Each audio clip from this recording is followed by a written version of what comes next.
Halo guys, berjumpa lagi dengan channel cerita alur film RNS Recap. Seperti biasa, di video kali ini RNS akan menyampaikan sebuah alur cerita film. Untuk film kali ini berjudul 14 Seven Ronin yang rilis pada tahun 2013. Film ini bercerita 47 Ronin yang mana Ronin ini menuntut balas atas kematian tuannya yang dikira kematian tuannya sudah disetting. Bagaimanakah para Ronin ini membalaskan dendam? Tanpa berlama-lama lagi, langsung saja kita masuk ke alur cerita filmnya guys. Tapi sebelum itu, bagi kalian yang suka video ini, jangan lupa like dan subscribe untuk channel ini ke depannya. Dan semoga channel ini menjadi channel yang menghibur. Kalau sudah, mari kita lanjut.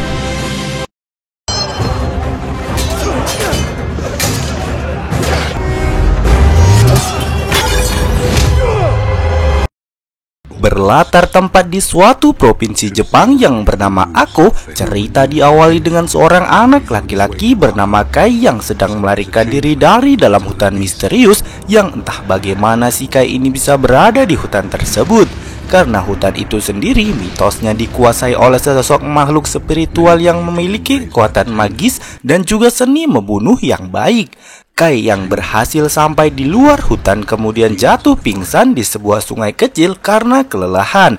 Lalu secara kebetulan Kai ditemukan oleh seorang samurai muda bernama Oishi. Tapi setelah melihat tanda kutukan yang ada di kepala Kai, Oishi berniat membunuhnya. Tapi hal itu dicegah oleh Tuan Asano yang juga seorang pemimpin kerajaan Ako, dan Tuan Asano membawa Kai pulang bersamanya untuk dirawat. Di sanalah pertama kali Kai bertemu dengan putri Tuan Asano yang bernama Mika. Ia juga melihat kalau Mika ini sangat menyukai kehadiran Kai, dan sejak saat itu Tuan Asano mengizinkan Kai untuk tinggal di lingkungan kerajaannya. Bertahun-tahun kemudian, kita melihat Kai yang sudah dewasa sedang diberikan tugas sebagai pencari jejak monster buas. Kai mencurigai dengan adanya tanda-tanda yang tidak biasa pada jejak yang dia temukan dan melaporkan lokasi hewan tersebut kepada pasukan samurai. Kai menyarankan kepada mereka agar tetap menunggu monster tersebut dan memasang perangkap, karena itu akan lebih aman. Tapi mereka tidak mendengarkan saran Kai dan tetap berniat menyergap monster tersebut. Lalu tiba-tiba muncullah monster di hadapan mereka. Kai kemudian menaiki salah satu kuda milik pasukan samurai untuk menyusul perburuan. Dan terjadilah perburuan yang sangat seru. Hampir semua pasukan kewalahan dengan amukan monster buas itu dan tidak dapat menangkapnya. Malah monster itu menyudutkan salah satu pasukan bernama Yasuno dan bersiap menjadi sasaran monster itu. Tapi beruntung Kai datang tepat waktu dan berhasil membunuh monster itu dengan pedang milik Yasuno.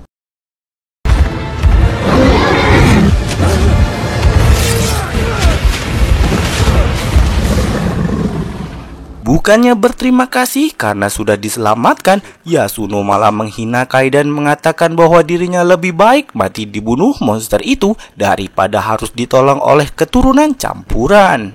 Tak lama setelah itu, Tuan Asano beserta pasukan yang lain datang dan melihat fakta sebaliknya. Tuan Asano pun memuji Yasuno atas keberaniannya yang seolah-olah Yasuno lah yang sudah mengalahkan makhluk itu. Tapi Oishi mengamati tangan Kai yang berlumuran darah si monster dan menduga bahwa Kai lah yang mengalahkan monster itu sebenarnya. Tak lama kemudian Kai melihat seekor rubah putih yang memiliki warna bola mata berbeda muncul dari dalam semak. Dan seketika dia merasakan sesuatu yang aneh. Ternyata rubah itu adalah jelmaan seorang penyihir bernama Mizuki yang diperintahkan seorang bernama Kira untuk mengamati pergerakan Tuan Asano. Kira sendiri adalah penguasa dari provinsi lain yang memiliki ambisi untuk menguasai wilayah Ako. Beralih ke Tuan Asano dan pasukannya yang sudah kembali ke dalam istana dan akan mempersiapkan sebuah pertandingan samurai persahabatan dengan kerajaan tetangga mereka yang tak lain adalah kerajaan milik Tuan Kira. Sementara itu, putri mereka mendatangi tempat tinggal Kai di sebuah gubuk karena dia khawatir dengan keadaan Kai yang dikabarkan terluka. Karena sejak dulu Putri Mika menaruh perasaan yang dalam terhadap Kai, begitupun sebaliknya. Namun Kai sadar dengan diskriminasi yang dia terima dari pasukan samurai ayahnya, serta karena perbedaan kasta antara dirinya dan Putri Mika yang membuatnya terpaksa untuk tidak melanjutkan hubungannya dengan Putri Mika. Keesokan malamnya, pasukan kerajaan Tuan Kira beserta rombongan pasukan penguasa Shogun Tokugawa tiba di kerajaan Tuan Asano. Dan di tengah penyambutan, Kai melihat adanya seorang wanita yang memiliki mata seperti rubah yang dia lihat di hutan. Dan kayaknya dia menyadari bahwa wanita itu adalah penyihir. Dia pun segera melaporkan kepada Oishi, akan tetapi Oishi tidak mempercayainya dan malah menganggap Kai sudah mengada-ngada. Tibalah keesokan paginya di mana hari pertandingan samurai akan segera dimulai dan Yasuno yang sudah terpilih mewakili kerajaan Tuan Asano sebagai samurai akan bertanding. Di tengah persiapan tiba-tiba dia ditatangi oleh Mizuki dalam wujud rubah putih yang pernah dilihat Kai. Pertandingan pun siap dimulai. Perwakilan samurai kerajaan Kira sudah memasuki arena, sedangkan Yasuno belum juga muncul. Akhirnya seorang anak muda yang bernama Chikara dan Chikara menemukan Yasuno dalam keadaan terkena pengaruh sihir yang membuatnya tidak dapat melakukan pertandingan. Kemudian Kai yang datang ke dalam segera memerintahkan Chikara untuk memanggil ayahnya. Tapi karena tidak ada waktu lagi karena pertandingan akan dimulai dan jika tidak ada perwakilan samurai untuk melakukan pertandingan, maka kerajaan Tuan Asano akan dianggap pengecut dan akan menanggung malu di depan Shogun Tokugawa. Akhirnya dengan terpaksa ia menggunakan baju tempur samurai kerajaan yang menutupi seluruh badannya untuk menggantikan Yasuno. Tapi karena fisik samurai perwakilan kerajaan Kira ini sangat besar dan memiliki kekuatan yang overpower, sehingga Kai kewalahan dan harus dijatuhkan dan membuat identitasnya terbongkar. Setelah itu Shogun Tokugawa turun dan menyatakan bahwa Kai bukanlah seorang samurai karena persyaratan pertandingan tersebut harus diikuti oleh seorang samurai, dan Kai pun dijatuhi hukuman karena dianggap menodai pertandingan. Kejadian itu tentu mencoreng nama baik kerajaan Ako dan membuat malu Tuan Asano. Atas kejadian itu Kai dihukum dengan dipukul hingga pingsan.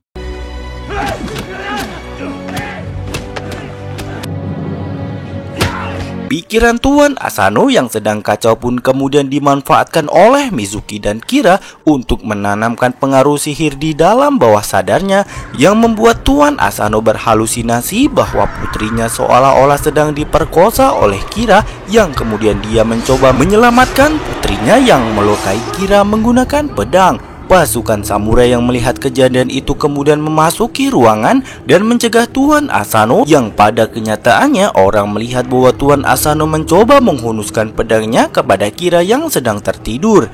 Setelah Kira berpura-pura menjadi korban, rencananya pun berhasil dan Tuan Asano dijatuhi hukuman seppuku atau hukuman mati oleh Shogun Tokugawa. Sebelum hari seppuku, Tuan Asano meminta kepada Oishi untuk berjanji agar melindungi putrinya Mika dan juga meminta Oishi untuk menjadi algojonya agar dia merasa mati terhormat di tangan orang dalam kerajaannya. Oishi sebenarnya menyadari bahwa Tuan Asano telah dijebak dalam pengaruh sihir sebelum akhirnya dijatuhi hukuman mati. Tapi dia tidak bisa berbuat banyak atas keputusan yang sudah ditetapkan oleh Shogun Tokugawa. Dan tiba hari seppuku Tuan Asano.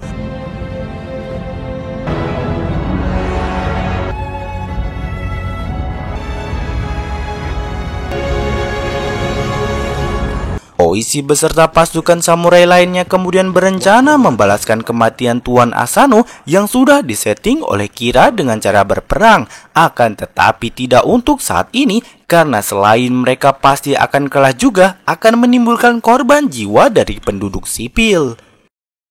Sebelum meninggalkan kerajaan Asano, Shogun Tokugawa berpesan kepada para pasukan samurai Ako yang kini sudah menjadi ronin untuk tidak balas dendam atas kematian tuan mereka, dan juga menetapkan keputusan kepada putri Tuan Asano yaitu Mika agar dia bersedia menjadi istri dari Kira sebagai bentuk perdamaian dan pemersatu dua provinsi berbeda yang mulai saat ini akan diserahkan kepada Lord Kira. Mika pun diberikan waktu 1 tahun untuk melewati masa dukanya. Tapi baru ditetapkan sebagai penguasa Ako yang baru, Kira sudah memberikan perintah untuk menendang para pasukan samurai milik Tuan Asano untuk meninggalkan wilayah Ako. Dan jika mereka masih ditemukan ada di wilayah tersebut, maka mereka akan dihukum mati. Kira juga mencebloskan Oishi ke dalam lubang karena dianggap orang yang paling menyimpan dendam dan bisa menjadi ancaman serius. Setelah hampir 1 tahun di dalam lubang, kemudian akhirnya Oishi dibebaskan dan dibuang keluar. Di sana dia kembali bertemu anak dan istrinya yang kemudian memberikan informasi mengenai para Ronin yang sudah pergi meninggalkan Ako. Sedangkan Kai dibawa ke Pulau Dutch dan dijual sebagai budak. Putri Mika juga dikabarkan saat ini berada bersama Kira di wilayah provinsinya untuk persiapan melakukan pernikahan mereka. Oishi yang sudah berjanji kepada mendiang Tuan Asano kemudian bertekad membalaskan dendamnya terhadap Kira dan juga menggagalkan pernikahan dengan Putri Mika. Oishi kemudian meminta Chikara untuk mengumpulkan para Ronin lainnya sebanyak mungkin yang kini mereka sudah terpecah belah. Sedangkan dirinya pergi membawa 2 kuda untuk menjemput Kai di Pulau Dutch. Sesampainya di Pulau Dutch, dia melihat Kai sedang bertarung dengan serius.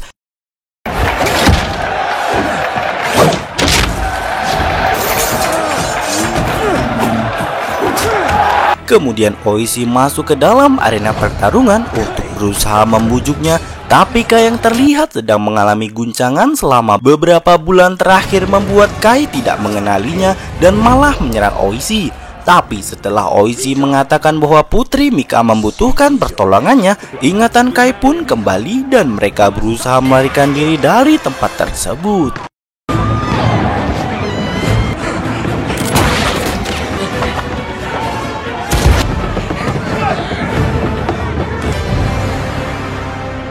Setelah itu, Oishi memohon bantuan kepada Kai untuk bergabung dalam kelompoknya dan dia juga mengakui kesalahannya yang tidak mempercayai Kai sebelumnya.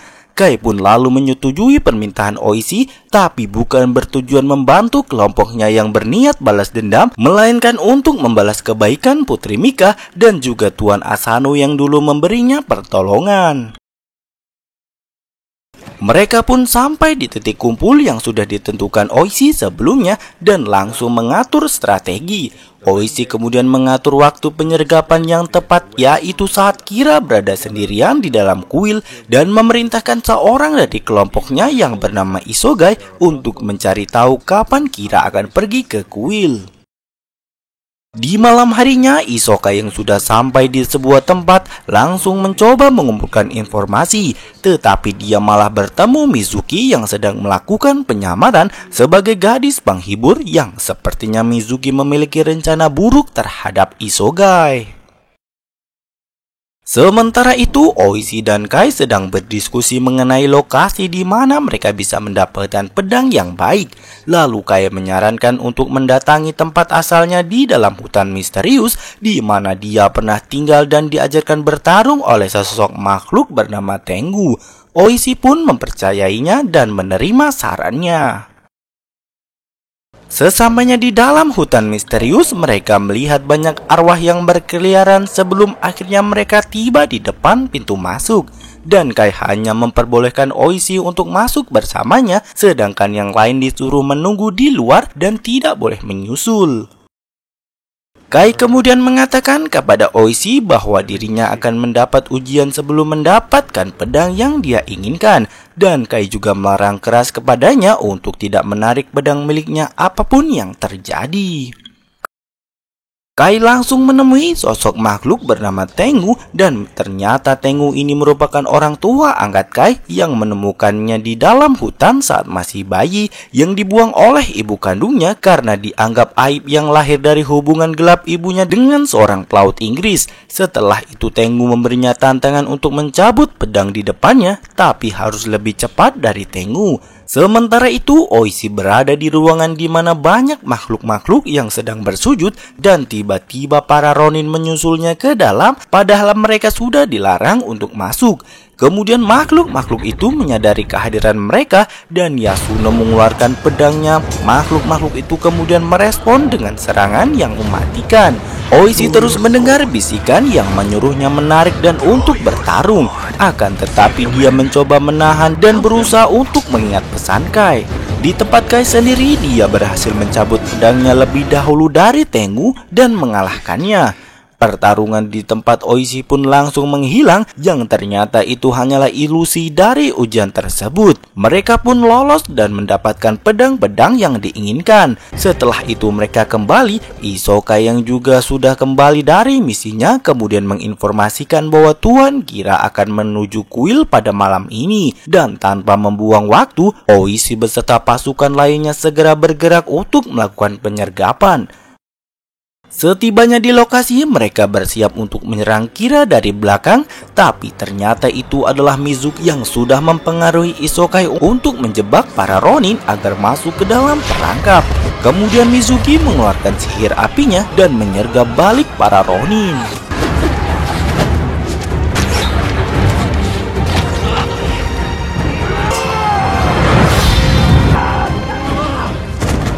Selesai penyergapan terhadap para Ronin, Mizuki kemudian menemukan pedang milik Oishi dan menyerahkannya kepada Kira. Mereka pun mengira bahwa Oishi sudah tewas, tapi ternyata Oishi berhasil melarikan diri bersama yang lainnya. Melihat banyaknya korban jiwa yang berjatuhan dari kelompoknya, membuat Oishi kehilangan harapan untuk membalaskan dendam Tuan Asano. Dan dia juga kehabisan ide untuk membunuh Kira, karena Oishi tak mungkin menggunakan cara perang dengan jumlah pasukan yang sedikit.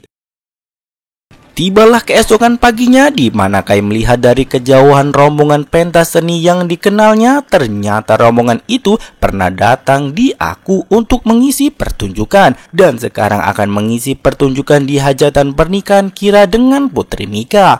Oishi kemudian memiliki sebuah rencana penyergapan. Sebelum menjalankan rencana tersebut, Oishi mengumpulkan semua Ronin untuk menandatangani kertas janji dengan darah mereka sebagai bukti bahwa mereka siap menanggung konsekuensi berkaitan dengan rencana penyergapan yang mempertaruhkan jiwa mereka. Dan Ronin yang siap mati tersebut totalnya berjumlah 47 Ronin. Rencana pun dijalankan oleh Oishi dan beberapa orang menyamar sebagai pengisi acara hiburan agar mereka mendapat akses masuk ke dalam kerajaan. Sedangkan yang lainnya mengendap-endap masuk dengan cara memanjat lalu menghabisi para pasukan penjaga. Oishi dan beberapa yang menyamar mulai melakukan pertunjukan yang disaksikan oleh Kira dan Putri Mika. Di saat mendapatkan kesempatan membunuh Kira, seorang penjaga menggagalkan dengan panah setelah mencurigai gerak-geriknya. Penyamaran pun ketahuan yang membuat Kira berhasil lolos dengan dikawal oleh pasukan pengawal. Pertarungan hebat pun terjadi antara 47 Ronin dengan pasukan Kira yang jumlahnya jauh lebih banyak.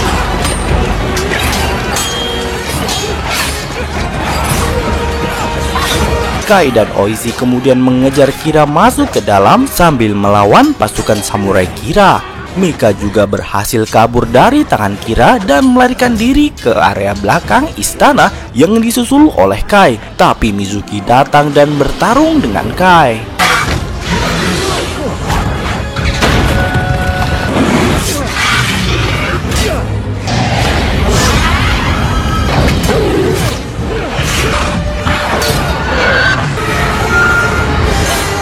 Setelah mengalahkan seluruh pasukan samurai Kira, akhirnya Oishi juga bisa berhadapan langsung dengan Kira yang tanpa penjagaan. Sementara di luar, Ronin lainnya juga banyak mengalahkan pasukan samurai Kira dan juga berhasil mengalahkan samurai berbadan besar yang paling overpower melalui sebuah ledakan.